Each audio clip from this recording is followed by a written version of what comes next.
Hello বন্ধু বান্ধবীগণ, বিপু খানের পক্ষ থেকে আপনাদেরকে স্বাগতম।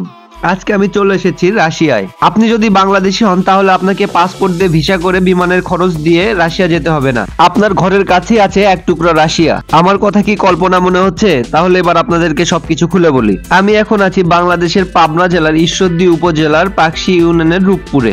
রূপপুর পদ্মা নদীর কোল ঘেঁষা এক শান্ত জনপদ। এই রূপপুরের বুকে মাথা উঁচু করে দাঁড়িয়ে আছে উঁচু উঁচু বহুতল ভবন। দাঁড়িয়ে আছে একটি আধুনিক আবাসন প্রকল্প, যার নাম রূপপুর গ্রিন সিটি। এখানে দলে দলে ঘোরাফেরা করছে রাশিয়ান সহ অনেক বিদেশি নাগরিক। আশেপাশে সব দোকানের সাইনবোর্ডে লেখা রাশিয়ান ভাষায়। দোকানিরা কথা বলছে রাশিয়ান ভাষায়। এই আবাসন প্রকল্প কেবলমাত্র কয়েকটি ইটের স্তূপ নয়, বরং আধুনিক জীবনের সকল সুযোগ সুবিধা নিয়ে গড়ে ওঠা এক স্বপ্নীল ঠিকানা। এক সময় এই জায়গাগুলো ছিল বিষধর সাপের অভয়ারণ্য। এখানে ছিল গা ছমছমে পরিবেশ। দিনের বেলাতেও সবাই এখানে ঢুকতে ভয় পেত। ঈশ্বরদী কুষ্টিয়া পুরানো সড়কের পাশে সপ্তাহে 2 দিন বসতো হাট।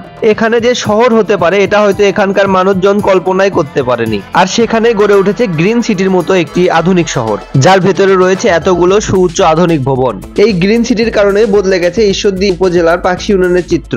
অজ এক পারাগা রূপপুরে নির্মিত হচ্ছে দেশের সব থেকে ব্যয়বহুল প্রকল্প রূপপুর পারমাণবিক বিদ্যুৎ কেন্দ্র, যার বিদ্যুৎ দিয়ে হয়তোবা আগামীতে আলোকিত হবে আমাদের পুরো বাংলাদেশ। কিন্তু এই প্রকল্পের কারণে আলোকিত হয়ে গেছে পুরো ঈশ্বরদী উপজেলা, বিশেষ করে পাকশী ইউনিয়ন। জানা যায় 1961 সালে সর্বপ্রথম এই রূপপুরে পারমাণবিক বিদ্যুৎ কেন্দ্র স্থাপনের প্রকল্প গ্রহণ করা হয়, কিন্তু পরবর্তীতে সেই প্রকল্প আর বাস্তবায়ন করা সম্ভব হয়নি। তারপর সকল জল্পনা কল্পনার অবসান ঘটিয়ে অবশেষে 2013 সালে রূপপুর পারমাণবিক বিদ্যুৎ কেন্দ্রের যাত্রা শুরু হয়।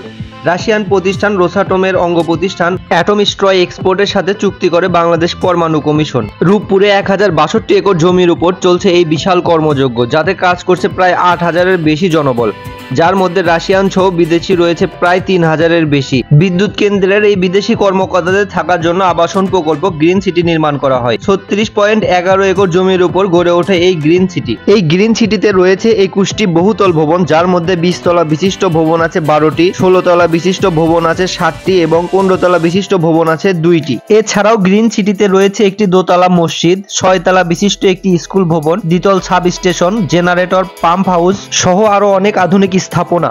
আর এর সামনে গড়ে উঠেছে বেশ কয়েকটি শপিং মল এবং বেশ কিছু রেস্তোরাঁ, এবং সবগুলোর সাইনবোর্ড লেখা রাশিয়ান ভাষায়। আর এখানকার একজন সবজি বিক্রেতাও কিভাবে রাশিয়ানদের সাথে রাশিয়ান ভাষায় কমিউনিকেশন করে আমি এখন আপনাদের সেটাই দেখাবো।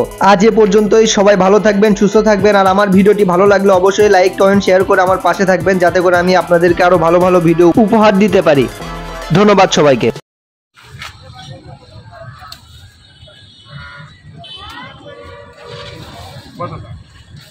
Что здесь? А? Да что здесь? Выше дождь. И что здесь?